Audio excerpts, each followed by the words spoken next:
perkara ketiga yang saya nak highlightkan ialah jemaah. Jemaah. Menariknya pasal jemaah ni kita ada imam, makmum, Bilal.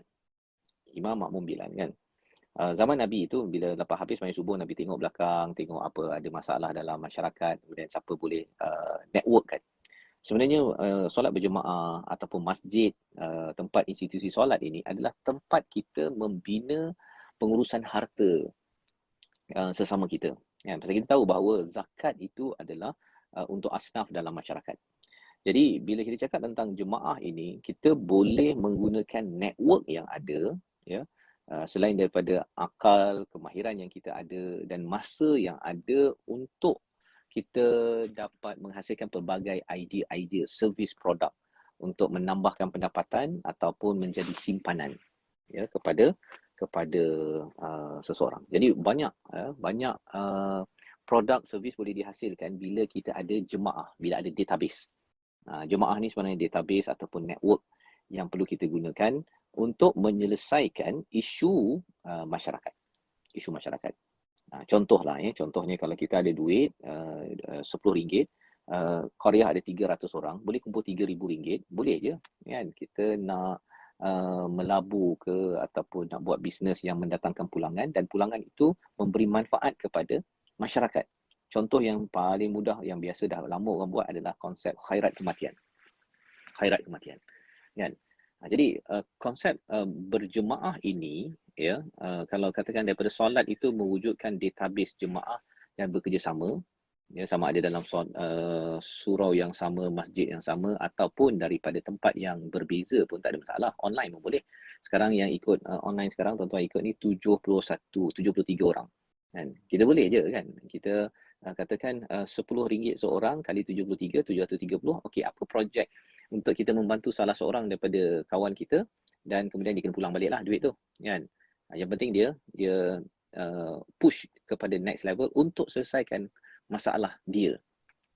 Dia kena beritahulah apa idea dia, kemudian dia kena masa dia berapa lama, mungkin katakan 3 minggu. Pasal saya baru ni ada satu kumpulan usahawan, mereka perlukan RM5,000, RM5,000 seed fund untuk mereka rejuvenate balik pada kios mereka, jual makanan, jual apa lagi, jual fire extinguisher. Ada seorang tu berniaga fire extinguisher tapi dia tak ada modal. Jadi bila ada orang yang kumpulkan RM5,000 bagi pada mereka, mereka dijaga oleh satu orang ketua ni. Jadi mereka bagi microcredit. Ada yang 200, 300, dia beritahulah nak berniaga apa, akan pulangkan duit ni by bila. Dan digaranti oleh kawan-kawan je, ya. Jadi dia tak boleh lagi lah, ya. Kalau kawan tak kenal tak boleh.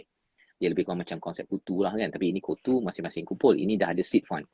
Jadi setakat ni dah lebih kurang 2-3 bulan ada infak, ya, daripada keuntungan mereka untuk tabung kumpulan mereka ini. Jadi benda tu praktikal. Disebabkan asalkan ada idea, ada network, ya, dan kemudian ada masa, maka ia dikumpulkan. Jadi ini adalah satu kelebihan bila kita ada solat. Kita menunaikan solat, mendirikan solat, dalam masa yang sama ialah kita boleh belajar daripada solat itu untuk kita menguruskan harta kita. Sehingga kan kalau kita belajar ikut disiplin solat ini, solat adalah short term, ya, maksudnya kita jaga daripada subuh, zuhur, apa sebagainya. Daripada situ pelajarannya kita extendkan kepada bagaimana kita nak mendapat kenderaan dan juga nak dapatkan rumah. Kita akan boleh bersabar. Kan, macam contohnya lah, orang yang semangat sangat nak sembahyang zuhur tapi belum masuk zuhur, macam sekarang lah, belum asar, tak boleh sembahyang asar. Kan? Jadi dia kena tunggu. Dia kena sabar. Sabar. Jadi sementara dia nak sabar tu, dia buat apa? Dia buatlah apa yang patut untuk menunggu sampai waktu yang ditentukan. Contohnya tadi dia tak sabar dah nak beli rumah. Pasal maghrib dia itu ialah, ataupun asar dia tu dia nak beli rumah. Mungkin dalam masa 5 tahun ataupun dalam masa 5 tahun. Tapi disebabkan oleh duit tak cukup, ya, dan dia tidak buat dia punya persediaan, jadi dia kena tunggu. Ya, sabar dulu pasal asar dia belum sampai. Bila sampai asar saja, dah layak untuk beli rumah, sila beli rumah. Kan?